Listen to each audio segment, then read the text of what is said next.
At kung titignan po ninyo ang screen, makikita ninyo ang titulo ng ating mensahe. Patuloy pa rin po tayo dito sa pag-aaral natin sa Ebanghelyo ng Mateo. At ang makikita natin diyan ay dito sa Mateo chapter 19, simula sa verse 23 hanggang verse 30. Ano yung title na nakalagay diyan? Kung gayon, sino ang maliligtas? No? Yan ay isang lehitimong tanong na tinanong ng mga disipulo ni Jesus sa kanya. At maaari din sa hapong ito, may iilan sa atin diyan, ganun din ang maging katanungan. No? Sino nga ba ang maliligtas? Alam po ninyo, itong ating pag-aaralan ngayon ay pagpapatuloy lamang nung napakinggan natin last Sunday na mensahe na kung saan ay inihayag sa atin ni Brother Peter. No, ito yung batang mayamang pinuno, the rich young ruler. Naalala niyo pa ba yun? O nakalimutan niyo na? No, I hope naalala pa ninyo. Alam niyo, yung nakakalungkot na pangyayari dito sa mayamang pinuno o batang mayamang pinuno, napakalapit na niya doon sa pintuan, patungo sa buhay na walang hanggan o sa kalangitan. Ang nangyari ay hindi pa rin siya nakapasok. That's the sad thing about it. Nandun na siya sa Heaven's Gate, pero hindi pa rin siya nakapasok. At katulad ng marami sa ating mga kapwa, hindi niya nakita ang kanyang tunay na kalagayan. Hindi niya nakita na kailangan niyang isuko ang kanyang buhay dahil kailangan niya ng isang tagapagligtas. Hindi niya nakita na siya ay isang makasalanan. Yung mensahe nung isang linggo, kung naalala niyo pa dun sa sinabi ni Brother Peter, na ayon kay Jesus, mayroong dalawang paraan papunta sa langit. Uulitin ko.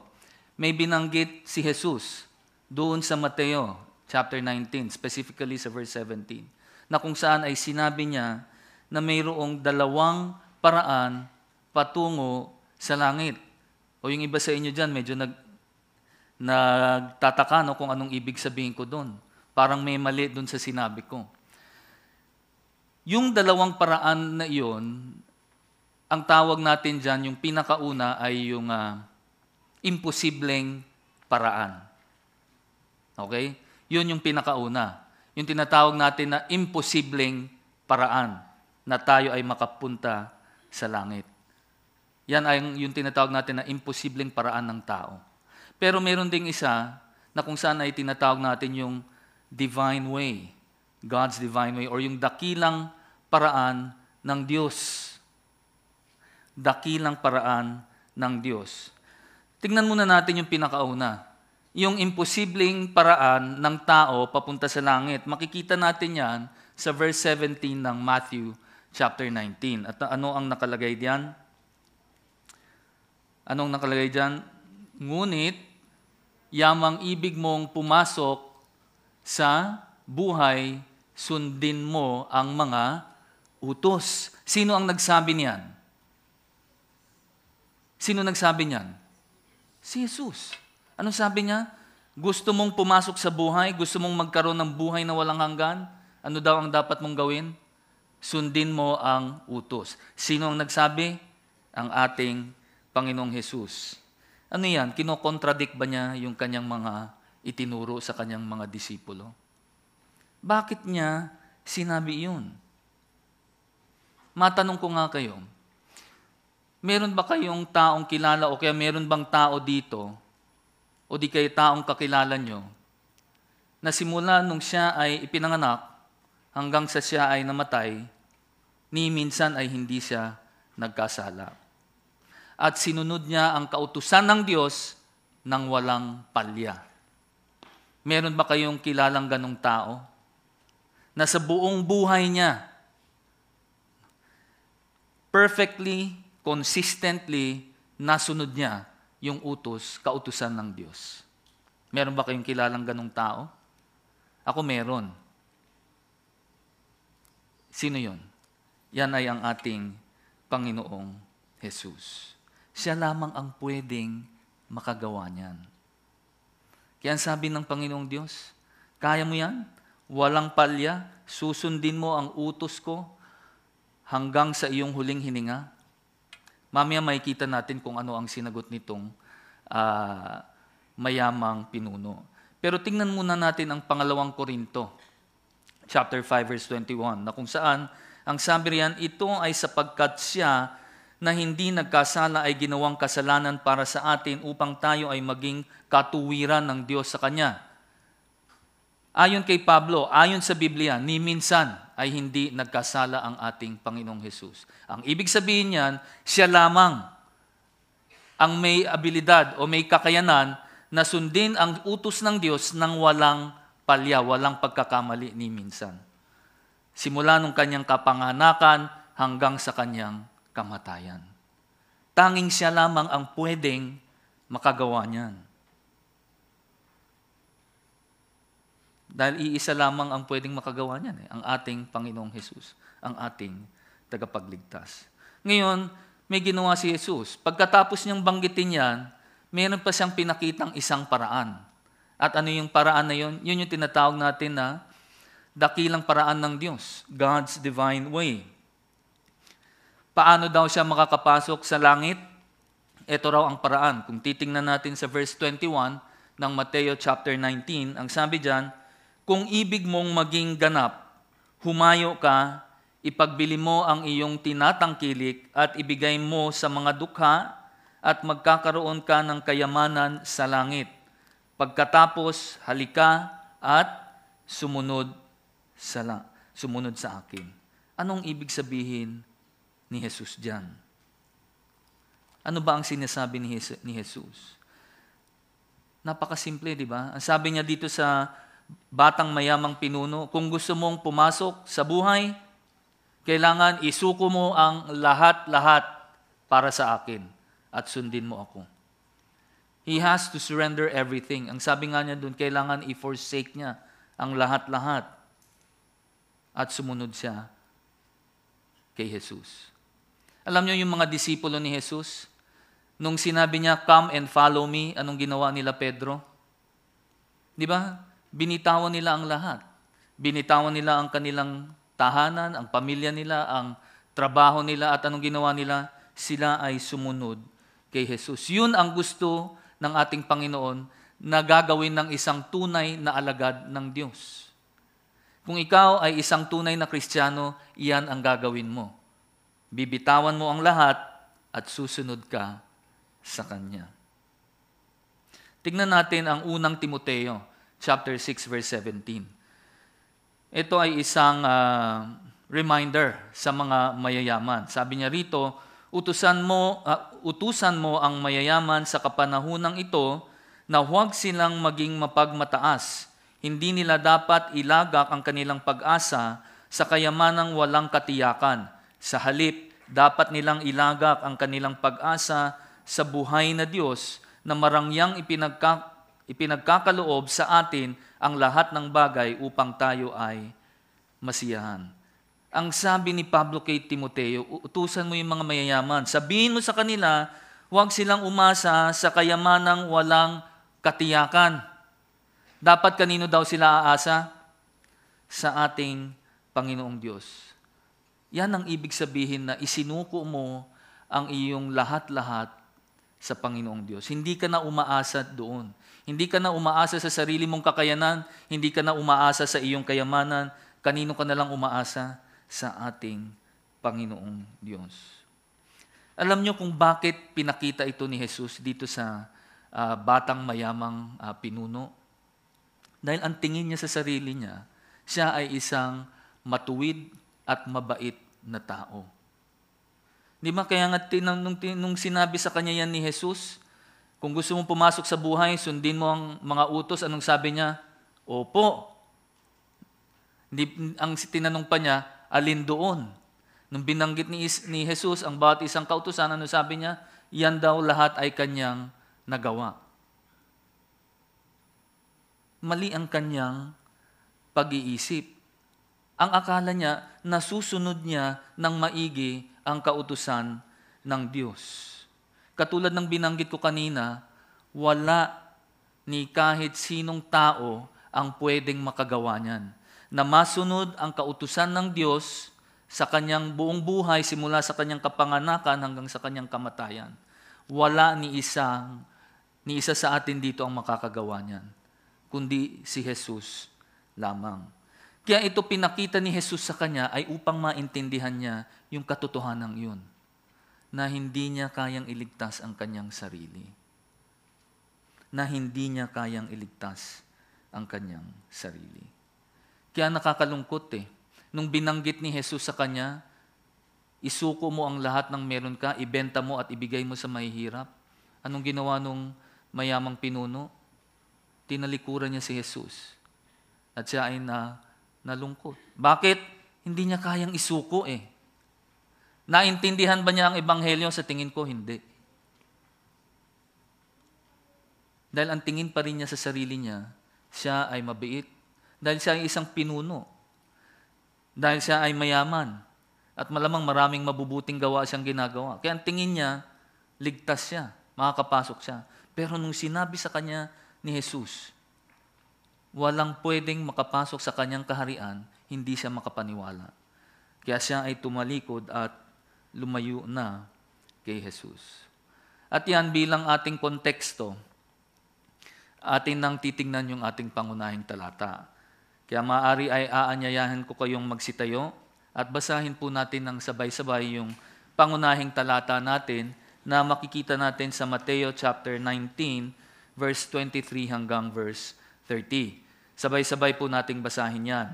Kaya, sinabi ni Jesus sa kanyang mga alagad, "Katotohanang sinasabi ko sa inyo, napakahirap sa isang mayaman ang pumasok sa paghahari ng langit. Muli kong sinasabi sa inyo, madali pa sa isang kamelyo ang dumaan sa butas ng karayom kaysa sa isang mayaman ang pumasok sa paghahari ng Diyos." Nang marinig ito ng kanyang mga alagad, lubha silang nagilalas na sinabi, "Kung gayon, sino ang maliligtas?" Ngunit tinignan sila ni Jesus at sinabi sa kanila, "Para sa mga tao, hindi ito maaaring mangyayari. Ngunit sa Diyos, ang lahat ng mga bagay ay maaaring mangyari." Kaya sumagot sa kanya si Pedro, "Narito, iniwan namin ang lahat at sumunod sa iyo. Ano nga ang aming makakamtan?" Sinabi ni Jesus sa kanila, "Katotohanang sinasabi ko sa inyo, sa pagbabago ng lahat ng mga bagay, kapag umupo na ang anak ng tao sa trono ng kanyang kaluwalhatian, kayong sumunod sa akin ay uupo rin sa 12 trono. Uupo kayo upang hukuman ang 12 lipi ng Israel. Yan ang mangyayari sa bawat isang nag-iwan ng bahay o ng mga kapatid na lalaki o ng mga kapatid na babae o ng ama o ng ina o mga anak o mga lupain alang-alang sa aking pangalan. Siya ay tatanggap ng 100 ulit. Magmamana rin siya ng buhay na walang hanggan. Ngunit maraming nauuna na mahuhuli at nahuhuli na mauuna." Manalangin po tayo. Panginoong Diyos na makapangyarihan sa lahat, kami pong muli ay lumalapit sa inyo ng may pagpapakumbaba at nakikiusap, Panginoon, naway mangusap po sana kayo sa aming mga puso't isipan. Hayaan niyo po sana na ang inyong banal na Espiritu ang siyang magturo at magngusap sa amin. Huwag niyo rin po sanang hayaan na kami ay gambalain ng aming mga kaaway. Bagkus, Panginoon, ay puspusan niyo po sana kami ng inyong Espiritu. At sana, Panginoon, ay dumating kami sa punto na kung saan ay hindi lang manatili sa aming mga utak ang bawat katotohanan na aming matututunan sa hapong ito. Bagkus sana po ito ay bumaba sa aming mga puso upang aming masunod at upang makita ng mga taong aming nakakasalamuha na buhay nga si Jesus sa aming mga buhay. Salamat po muli, Panginoon, sa inyong salita. Naway mabigyan namin kayo ng kalulhatian. Ito po ang aming dalangin sa pangalan ni Jesus. Amen. Okay, magsiupo tayo. Tatlong punto lamang ang ating titingnan sa hapong ito. Ang una ay yung palagiang kasabihan. Pangalawa, ang posibilidad. Pangatlo, ang pangako. No, puntahan na natin yung ating pinakaunang punto, ang palagiang kasabihan. Kung titignan natin ang Mateo chapter 19 verse 23 at saka 24, babasahin ko ulit ito sa inyo. Katotohanang sinasabi ko sa inyo, napakahirap sa isang mayaman ang pumasok sa paghahari ng langit. Muli kong sinasabi sa inyo, madali pa sa isang kamelyo ang dumaan sa butas ng karayom kaysa sa isang mayaman ang pumasok sa paghahari ng Diyos. Dito makikita na naman natin ang isang katuruan ng ating Panginoong Hesus sa kanyang mga disipulo. At ang ginamit niyang instrumento ay yung insidente na kung saan ay nakausap niya itong batang mayamang pinuno. Ginamit ni Jesus ang okasyon na iyon para ipakita sa kanyang mga disipulo kung gaano kahirap para sa mga mayayamang tao ang pumasok sa langit. Kanina tinitingnan ko yung reaction dun sa CCF Parañaque. Parang yung iba parang ayaw sumang-ayon dun sa sinabi ko. Pero alam nyo, yan ay may katotohanan. Lalo na kung ang tingin mo sa iyong kayamanan ay sa iyo at hindi galing sa Diyos. Dito ipinakita ni Jesus sa kanila na mahirap para sa isang mayamang tao ang makapasok sa kaharian ng Diyos. Bakit? Nung mga panahon na iyon, ang mga mayamang tao ay tinuturing nilang mga taong pinagpala dahil sa dami ng kanilang kayamanan. Kaya ang sabi nila ay ang tao na yan ay pinagpala. Kaya siguradong makakapasok yan sa langit. Bakit nila nasabi yon? Malamang siguro nakikita nila na madalas magbigay ng ano tawag dito? Hindi alay. Limos sa pulubi. Di ba? O di kayo nagbibigay ng pera sa iglesia at sa may hirap na tao. Dahil sa kanilang pag-iisip, kung mas marami kang perang binibigay, mas marami kang mabuting gawa na naiipon para sa iyo at lalo kang makakapasok sa langit niyan. Yan ang maling pag-aakala nila. Ang akala nila, pag mas mayaman ka, ikaw ay lalong pinagpala. At kung ikaw ay lalong pinagpala, mas madaming mabuting gawa ang iyong magagawa. At kung marami kang mabubuting gawa, malamang makakapasok ka sa langit. Yan ang maling pagkakaintindi nila sa sinasabi ng utos ng Diyos. Kaya nung ito ay binabago ni Jesus, lahat sila ay nagtataka at namamangha doon sa sinasabi ni Jesus. Tandaan ninyo, ang katuruan parati ni Jesus, kabaligtaran yan parati ng katuruan ng mundo. Parating kabaligtaran yan.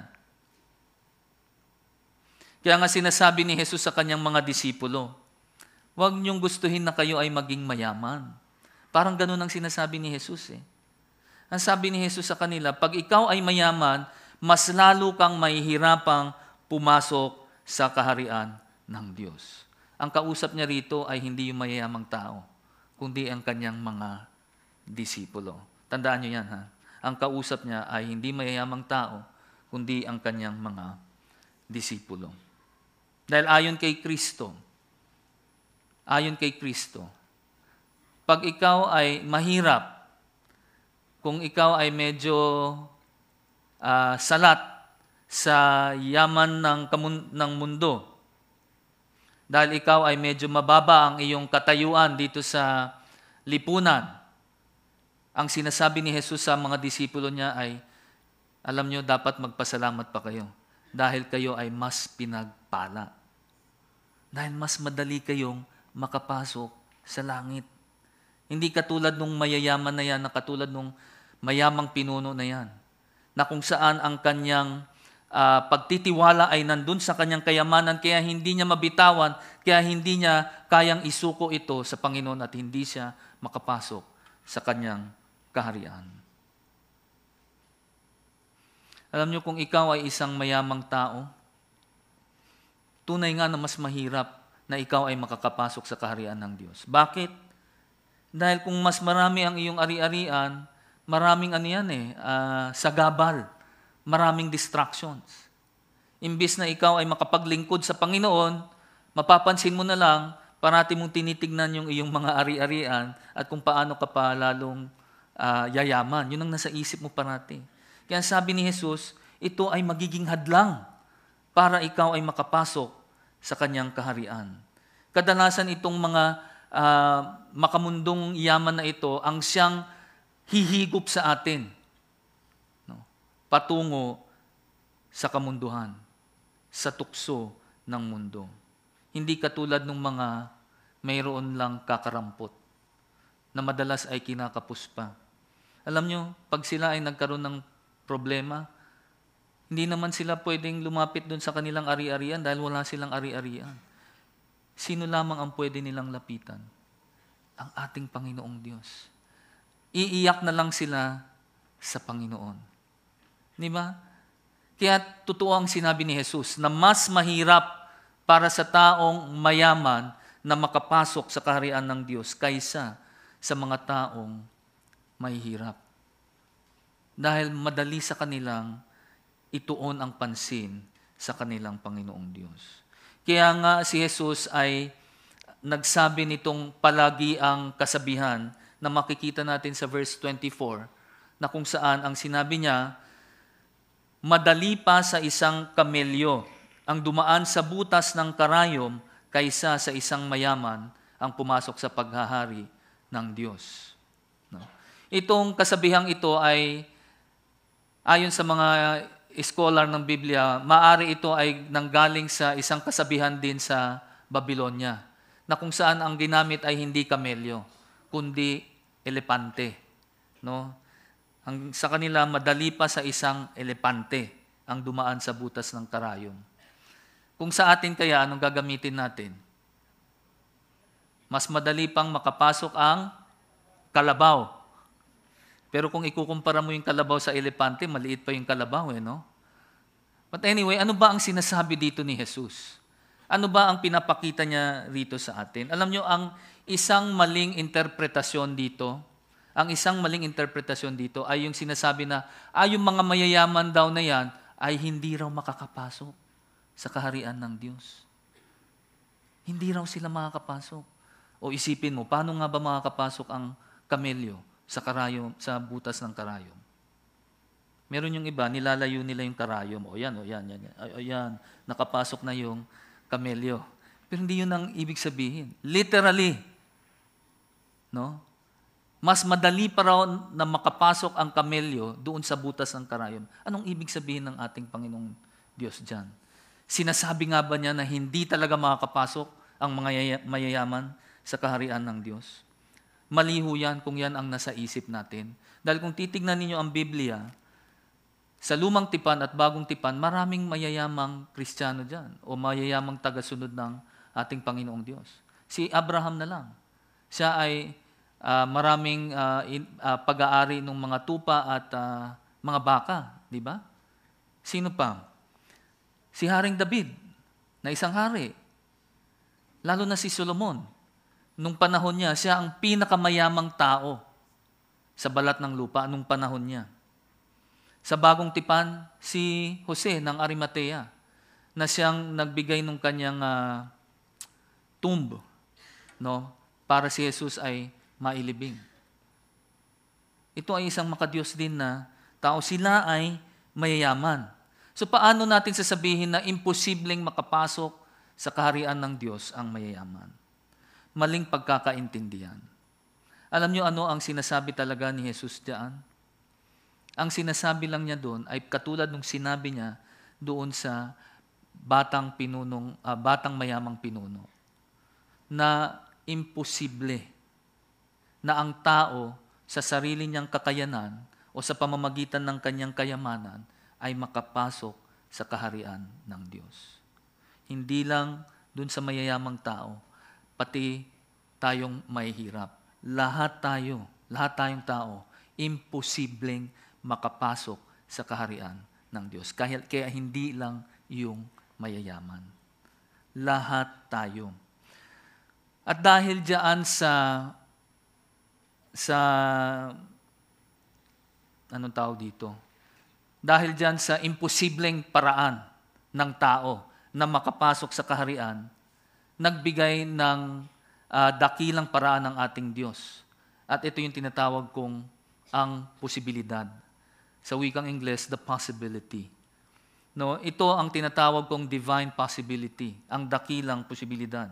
Kung titignan ninyo ang verse 26, ang sabi rito, para sa mga tao, hindi ito maaaring mangyari, ngunit sa Diyos, ang lahat ng mga bagay ay maaaring mangyari.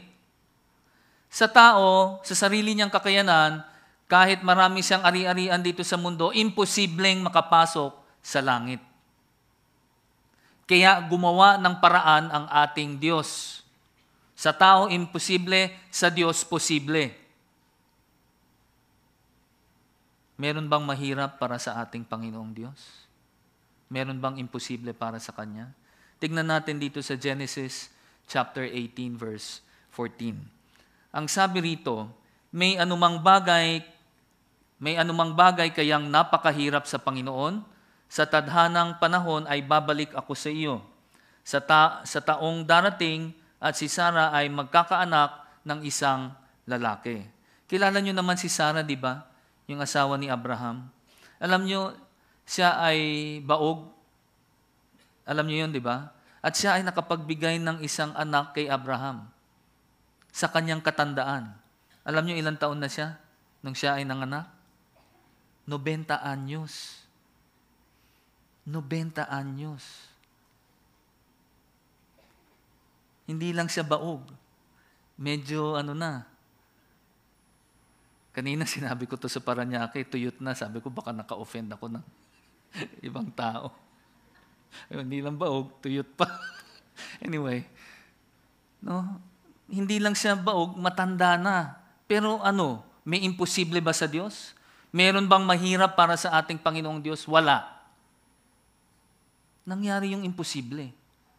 At the age of 90, she was able to bear a son for Abraham. At yun ay si Isaac, di ba?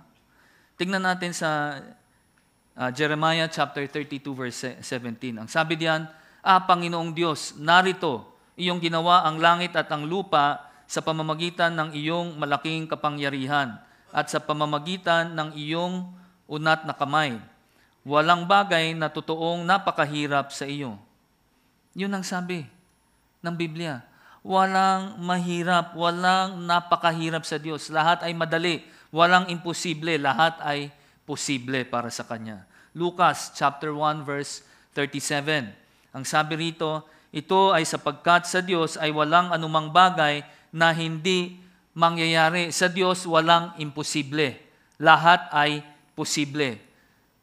Na kung sa ating pananaw ay imposible tayong makapasok sa kalangitan, sa Kanyang kaharian, sinasabi sa atin ng Diyos, ito ay posible. At meron siyang paraan na ipapakita sa atin ngayon. Alam nyo, dapat sa pagkakataon na ito, alam na natin na imposible talaga tayo makapasok sa langit sa pamamagitan ng ating kayamanan o sa ating kakayanan. Imposible talaga.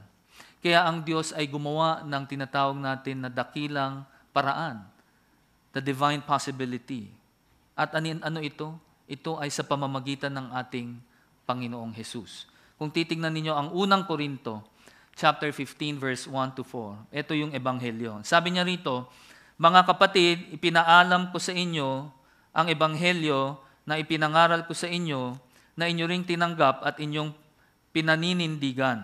Sa pamamagitan din nito, kayo ay ligtas.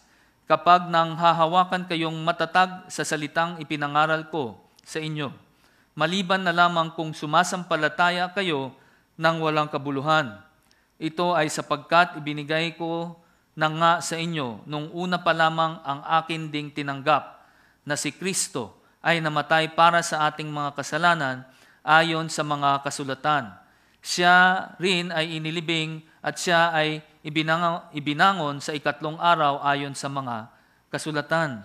Yan ang dakilang paraan, ang dakilang posibilidad. Ito ay nangyari nung pinadala ng Diyos Ama ang kanyang bugtong na anak na namatay sa krus ng Kalbaryo. Isang napakahirap at napakasakit na kamatayan. Ngunit sa ikatlong araw, siya ay binuhay na muli, ayon sa banal na kasulatan. Iyan ang plano ng Diyos upang iligtas tayong mga tao. Sa sarili nating kakayanan, imposible. Pero sa Diyos, walang imposible. Gayon na lamang ang pag-ibig ng Diyos sa sanlibutan, na kanyang ibinigay ang kanyang natatangi at bugtong na anak, na kung sino man daw ang sumampalataya sa kanya, ay hindi na magdurusa, bagkus ay magkakaroon ng buhay na walang hanggan. That is a divine possibility. That is God's redemptive plan. Yan ang plano ng Diyos upang iligtas ang tao. Dahil sa Diyos, walang imposible. Lahat ay posible. Ngayon, ano ang kailangan nating gawin bilang tao para tayo ay makapasok sa kanyang kaharian? Napakasimple actually kung titingnan ninyo. Ang kailangan mo lang gawin, isuko mo ang lahat, pati buhay mo sa Kanya, at ikaw ay umasa o magtiwala na sa ating Panginoong Hesus. Huwag ka nang aasa sa kayanmanan mo na walang katiyakan. Huwag kang aasa sa kagalingan mo na sa mata ng Diyos ay pawang walang kabuluhan o kalokohan lang. Kung meron tayong aasahan, yan ay ang ating Panginoong Hesus. At tignan natin yung ating pinakahuling punto. At yan ay ang pangako. Yung una kanina, ang palagiang kasabihan. Pangalawa ay ang posibilidad. Ang pangatlo ay ang pangako. Kung titingnan natin muli ang Mateo chapter 19 verse 27 to 30, ang sabi riyan, kaya sumagot sa kanya si Pedro, narito, iniwan namin ang lahat at sumunod sa iyo. Ano nga ang aming makakamtan? Sinabi ni Jesus sa kanila, katotohanang sinasabi ko sa inyo, sa pagbabago ng lahat ng mga bagay, kapag umupo na ang anak ng tao sa trono ng kanyang kalwalhatian, kayong sumunod sa akin ay uupo rin sa 12 trono. Uupo kayo upang hukuman ang 12 lipi ng Israel. Yan ang mangyayari sa bawat isang nag-iwan ng bahay o ng mga kapatid na lalaki o ng mga kapatid na babae o ng ama o ng ina o mga anak o mga lupain alang-alang sa aking pangalan. Siya ay tatanggap ng 100 ulit. Magmamana rin siya ng buhay na walang hanggan. Ngunit maraming nauuna na mahuhuli at mahuhuli na mauuna. Alam nyo, dito sa talatang ito, makikita natin ang sabihin nating kasakiman ni Pedro at ng iba pang mga disipulo. Nakita natin dito kung ano talaga ang kanilang inaasam-asam. Dahil sa kanilang utak, nagawa na raw nila yung pinagagawa doon sa batang mayamang pinuno, na kung saan ay isuko ang lahat sa Panginoong Jesus. Sa isip ni Pedro, tingnan mo kung sino yung nagsasalita. Si Peter, si Pedro. Di ba? Parati na lang siya yung nangunguna . At kadalasan anong nangyayari? Napapahiya siya parati. Biro mo ang sabi niya kay Jesus, Panginoon, iniwan na niya ang lahat-lahat. Yun ang sabi niya. Sino nga ba si Pedro? Ano nga ba ang trabaho niya? Siya ay isang mangingisda. No? Tingin ko nga, hindi pa natin siya maika-categorize na isang middle class person . Malamang siya ay isang mahirap na tao rin. Ano ang kanyang iniwan? Malamang yung kanyang bangka sa pangingisda. Ilang pirasong lambat siguro. At yung kanyang maliit na negosyo na hindi naman masyadong kumikita dahil bihira siyang makahuli, yung pagbenta ng isda. Tapos lumapit siya sa Panginoong Hesus na may kaunting pagyayabang. Ano ang sabi niya? Panginoon, lahat ng iyan ay aking ginawa na, ay amin ang ginawa. Ano ang para sa amin? Ano ang take ko dyan? Parang ganun ang sinasabi ni Pedro. Alam nyo, kung ako ang nasa katayuan ni Jesus, baka hindi lang batok ang aabutin ni Pedro sa akin. May kasama pang tadyak. Hindi niya maintindihan eh. Imbis na magpakumbaba sa harapan ng ating Panginoong Jesus, ayan, nagyayabang na naman siya ulit. Alam niyo bakit ko sinabi na siya ay medyo nagyayabang or naging sakim? Dahil kung titignan niyo next week, yung chapter 20, yung talinhaga ng mga manggagawa sa ubasan, yung talinhaga na yun ay isang patama dun sa kanyang mga disipulo. Dahil nga dito sa kanilang behavior, dito sa kanilang response.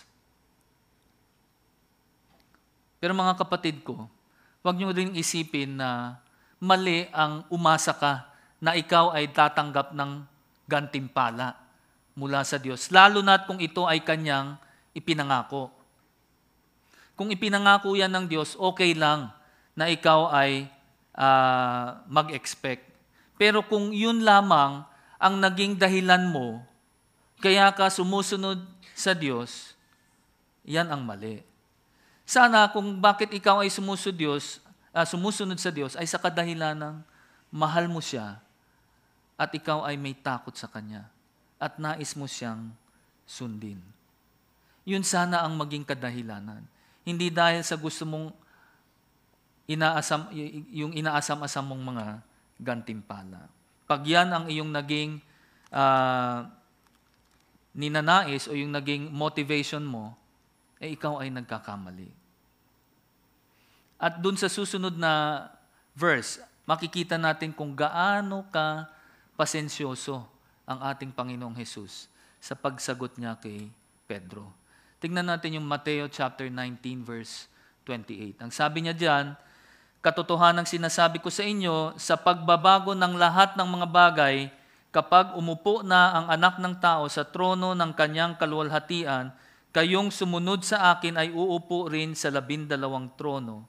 Uupo kayo upang hukuman ang 12 lipi ng Israel.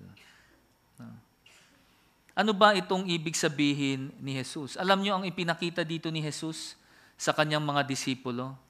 Pinakita niya kung ano yung gantimpala na kanilang tatanggapin sa hinaharap. Hindi ngayon, kundi sa hinaharap. May binanggit siya na kung saan ay doon sa pagbabago ng lahat ng mga bagay kapag umupo na ang anak ng tao sa trono. Makikita din natin yan muli sa Gawa, chapter 3, verse 19 to 21. Ito ay isang pangyayari sa hinaharap na kung saan ay tatanggapin nila ang kanilang mga gantimpala. Ang sabi rito sa Gawa, magsisi nga kayo at magbalik loob para sa pagpawi ng inyong mga kasalanan. Ito ay upang dumating ang mga panahon na pananariwa mula sa harapan ng Panginoon. Ito rin ay upang isugo niya si Hesukristo na ipinangaral noon sa inyo. Si Hesukristo ang tunay na dapat manatili sa langit hanggang sa panahon ng pagpapanumbalik ng lahat ng mga bagay. Ito ang sinabi ng Diyos sa pamamagitan ng bibig ng kanyang mga banal na propeta noong unang panahon. Dito binanggit ulit sa verse 21, manatili sa langit hanggang sa panahon ng pagpapanumbalik sa lahat ng mga bagay. Now this is a future event. At dito, makakamtan nung mga disipulo ang kanilang mga gantimpala. No, kahit na ganun ang kayabangan ni Pedro at ng ibang mga disipulo, ay maayos pa ring sinagot ito ni Jesus. At ipinakita niya, meron kayong makakamit pagdating ninyo sa langit. At hindi lang yon. Kung titignan natin ang sumunod na verse, sa verse 29, actually hindi lamang yung mga disipulo, kundi ang lahat ng taong naniniwala at sumusunod kay Kristo Jesus ay makakamit din ng mga gantimpala. Ang sabi rito sa verse 29 ng Mateo 19, Yan ang mangyayari sa bawat isang nag-iwan ng bahay o ng mga kapatid na lalaki o ng mga kapatid na babae o ng ama o ng ina o mga anak o mga lupain alang-alang sa aking pangalan. Siya ay tatanggap ng 100 ulit, magmamana rin siya ng buhay na walang hanggan. Ito yung sinasabi ni Jesus na mga taong makakasama niya sa kanyang pamumuno at pangangasiwa ng darating na buhay, kung saan ay magkakaroon na tayo ng buhay na walang hanggan. Ito yung mga klase ng tao na makakasama ng ating Panginoong Jesus. Anong klaseng mga taong ito? Ito yung mga tao na isinuko nila ang lahat-lahat para sa Panginoong Jesus. Na kung saan ay isinuko nila ang kanilang mga kapatid na lalaki at babae, ama, ina, anak, pati yung kanilang mga lupain, alang-alang kanino? Alang-alang sa Panginoong Jesus. Ito ang isang tao na naiintindihan na niya talaga ang ibig sabihin ng maging isang disipulo o alagad ni Jesus. Naiintindihan na rin niya kung ano ang kalakip ng pagiging isang tunay na Kristiyano. Ano yung kalakip na yon? Na dapat mong itanggi ang iyong sarili at pasanin mo ang iyong krus. Kung titignan natin yan sa Lucas chapter 9 verse 23 to 24, ang sabi riyan, kung ang sino mang nagnanais na sumunod sa akin, tanggihan niya ang kanyang sarili, pasanin niya araw-araw ang kanyang krus at sumunod sa akin. Ito ay sapagkat ang sino mang nagnanais na magligtas sa kanyang buhay ay mawawala niya ito. Ang sino mang mawalan ng buhay alang-alang sa akin ay maililigtas niya ito. Mga kapatid ko, ang isang tunay na alagad ni Jesus, ang isang tunay na hinirang ng Diyos, ang isang taong tunay na itinakda ng Diyos na maging katulad ng kanyang anak na si Jesucristo. Alam niyo ano ang kanyang gagawin? Kanyang isusuko ang lahat-lahat para sa Panginoong Jesus. Naiintindihan niya kung ano ang ibig sabihin na itatanggi niya ang kanyang sarili at papasanin niya ang kanyang krus. Alam niyo yung mga binanggit ko rito, hindi lamang ito parang prerequisite para dun sa mga gustong maniwala kay Jesus. Tingin ko ang mas importante dito ay tayong mga nagsasabi na tayo ay mga Kristiyano. Alam niyo anong binabanggit dito ni Jesus? Ang sinasabi niya, kung sinasabi mong ikaw ay Kristiyano, nakikita ba yan sa buhay mo? Nakikita ba yan na talagang isinuko mo na ang buhay mo para sa Kanya? Isinuko mo na ba ang iyong ama, ang iyong ina, ang iyong anak, ang iyong asawa, ang iyong ari-arian, ang iyong lahat-lahat pati buhay mo para sa Kanya? Yun ang sinasabi ni Jesus sa ating mga nagde-declare na tayo ay mga Kristiyano. Kung hindi mo pa nagagawa yan, malabong Kristiyano ka. Dahil ang sinasabi ng Biblia, ang sinasabi ni Jesus, para ikaw ay makapasok sa Kanyang kaharian, para masabi na ikaw ay isang Kristiyano, dapat lahat yan kaya mong bitawan. Dapat ang nasa isip mo, hindi sa iyo yan. Yan ay sa Diyos. Kahit malugi ako sa patuloy na pagbabayad ng tamang buwis, okay lang yan. Kasi hindi ko negosyo yan. Kanino yan? Sa Diyos yan.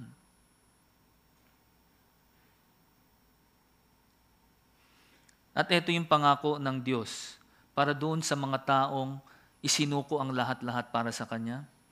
Ikaw ay tatanggap ng 100 ulit. Magmamana ka rin ng buhay na walang hanggan. Yan ang pangako ng Diyos. Ang sinasabi lang niya rito, yung tatanggap ka ng 100 ulit. Kumbaga, yung tatanggapin mo sa langit, it is beyond your imagination, beyond your expectation. Kung ano man yung makakamtan mo doon sa langit. Yun ang sinasabi ni Jesus. Pero alam nyo, maliban doon sa gantimpala o doon sa pangako niya, ang tingin ko ang mas importante ay ito. Yung pangako ng kaligtasan. Yung pangako na ikaw ay makakakamit ng buhay na walang hanggan. Dahil kung hindi ka magkaroon ng buhay na walang hanggan, anong kwenta nung mga gantimpala? Walang kwenta para sa iyo yan. Ang importante rito ay ano? Yung pangako ng kaligtasan ni Jesus para sa atin. Yun ang mas importante. Dahil doon nagsisimula.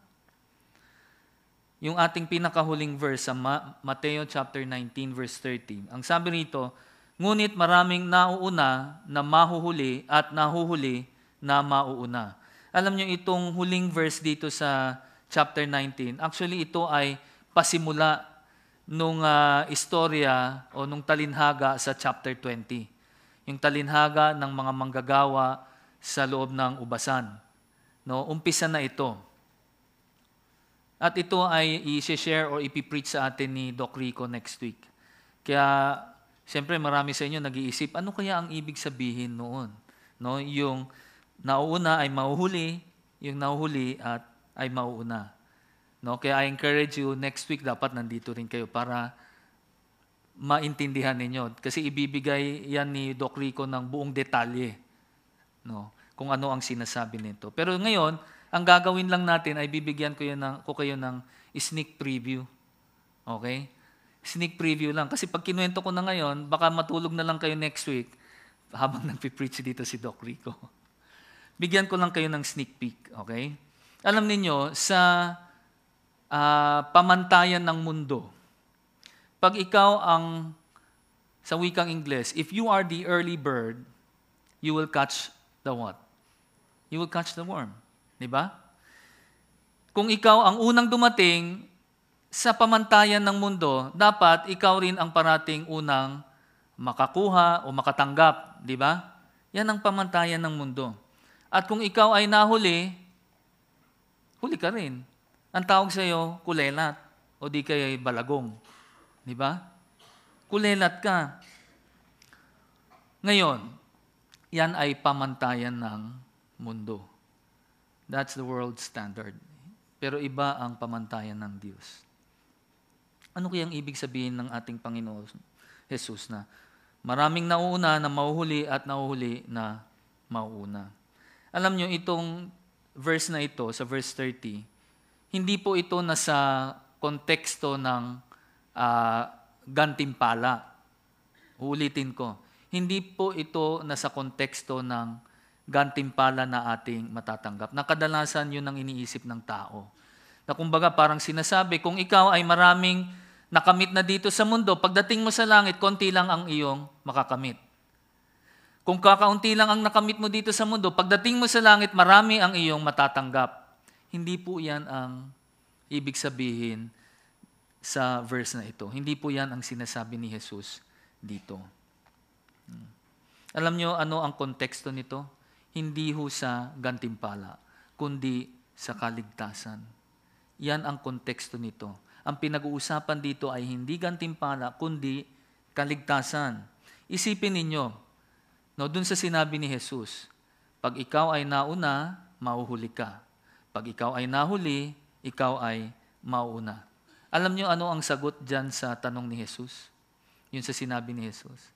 Ang ibig sabihin lamang ni Jesus, ang lahat ng tao, pagdating sa kaligtasan, ay pantay-pantay.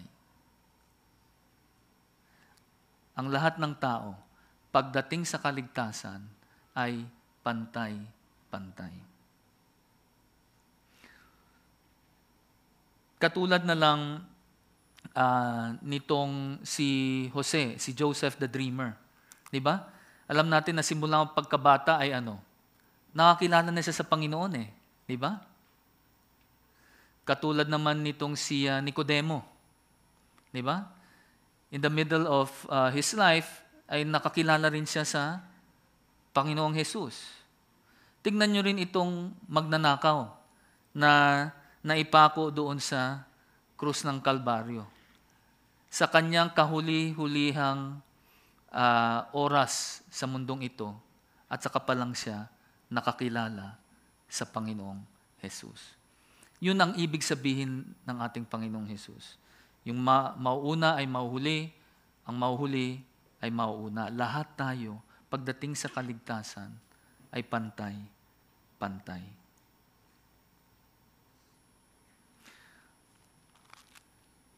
So sa ating pagtatapos, alam nyo, itong talatang ating binasa, hindi lamang pinag-uusapan dito ang pangako ng Diyos patungkol sa ating mamanahin. No? Hindi lang yung tungkol sa pangako niya na tungkol sa buhay na walang hanggan. No, ang tingin ko ang pinaka-aral na gustong maibigay sa atin ng Panginoong Hesus dito ay gusto niyang maipakita sa atin na yung kahit anong paraan ang gawin ng tao ay hindi siya makakapasok sa kaharian ng Diyos. Ang pinapakita niya yung futility ng lahat ng effort na ginagawa ng tao na siya ay makapasok sa langit. Isa na yun. Pangalawa, gusto niyang ipakita nga na kahit anong mangyari, hindi natin kayang sundin ang utos ng Diyos ng walang palya sa buong buhay natin. Wala ni kahit sino sa atin dito ang pwedeng makagawa niyon. Kaya nga nabigay siya ng dakilang paraan. At yan ay sa pamamagitan ng ating Panginoong Hesus. At ito yung gusto kong ituon ng pansin talaga. Dito ako gustong magbigay ng emphasis. No?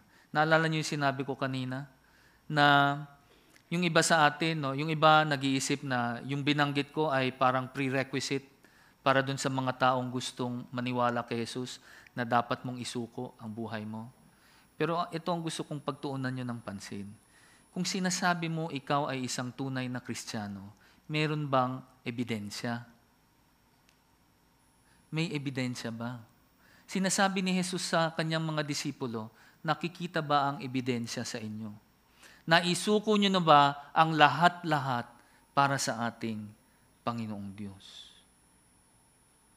Ang iyong pamilya, ang iyong kayamanan, ang iyong trabaho, ang iyong sariling buhay, naisuko mo na ba yan sa ating Panginoong Diyos? Ngayon, yung iba sa inyo o karamihan sa inyo, sasabihin nyo, Pastor George, hindi naman sa amin yung mensahe na ito Hindi para sa amin yan, para lang yan sa mga mayayaman. Alam nyo, katulad ng sinabi ko sa inyo kanina, ginamit lamang ni Jesus yung ehemplo o yung insidente nung kausap niya itong batang mayamang pinuno para magsilbing aral sa kanyang disipulo. Kung ganun yun, ibig sabihin, itong aral na ito ay para sa ating lahat. Para sa ating lahat na nagsasabi na ako ay isang Kristiyano, na ako ay isang alagad ng Diyos. Kung sinasabi mo yan, naisuko mo na ba ang lahat-lahat sa ating Panginoong Diyos? Bago tayo manalangin, may mga tanong ako na gustong tanungin sa inyong lahat. At pagbulay-bulayin nyo ito mamaya sa inyong pag-uwi. Talaga bang naisuko mo na ang lahat-lahat sa Panginoon? Yung paborito mong kasalanan, tinalikuran mo na ba yan at isinuko mo na sa ating Panginoong Diyos? Yung immoral na relasyon na iyon na meron ka dun sa isang tao na yon o kaya pangangalo niya o pakikiapid, tinalikuran mo na ba yon?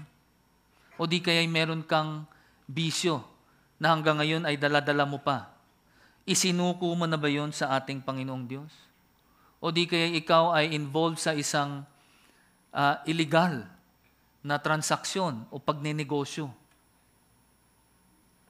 tinalikuran mo na ba yon at isinuko sa ating Panginoong Diyos? O di kaya ikaw ay mayroong isang trabaho na hindi naluluguran ang ating Panginoong Diyos. Kaya mo bang isuko yan at sundin ang ating Panginoong Jesus? Alam nyo, kung ang sagot nyo ay hindi ko kayang gawin, tignan ninyo kung ano ang sinasabi nitong talata na ito sa Mateo chapter 10, verse 37 to 39. Ang sabi rito, ang umiibig sa kanyang ama o ina nang higit sa akin ay hindi karapat-dapat sa akin. Ang sino mang umiibig sa kanyang anak na lalaki o anak na babae nang higit sa akin ay hindi karapat-dapat sa akin. Ang sino mang hindi nagpapasan ng kanyang krus at sumusunod sa akin ay hindi karapat-dapat sa akin. Ang sino mang makakasumpong ng kanyang buhay ay mawawalan nito. Ang sino mang mawawalan ng kanyang buhay dahil sa akin ay makakasumpong nito. Hanggat hindi tayo dumating sa punto na kung saan ay mamahalin natin ang ating Panginoong Hesus kaysa ating mga ari-arian, kaysa sa ating asawa, anak, kung anumang meron ka, pati buhay mo, ang sabi ng ating Panginoong Hesus, hindi ka karapat-dapat para sa Kanya. Don't even dare call yourself as a Christian. Dahil yun ang sabi ng ating Panginoong Hesus. Malamang hindi ka pa Kristiyano, kaya hindi mo ito maisuko. Panginoong Diyos, sa pagsunod namin sa inyong kautusan, itong napakasagradong gawain na aming ginawa, naway nabigyan namin kayo ng kaluguran at kaluwalhatian. Salamat po sa sakripisyo na inyong ginawa, 2,000 taon na ang nakakaraan, na kung saan ay hinayaan ninyong lurayin ng tao ang inyong katawan at idinanak ang inyong dugo upang ang kasalanan namin ay malinis.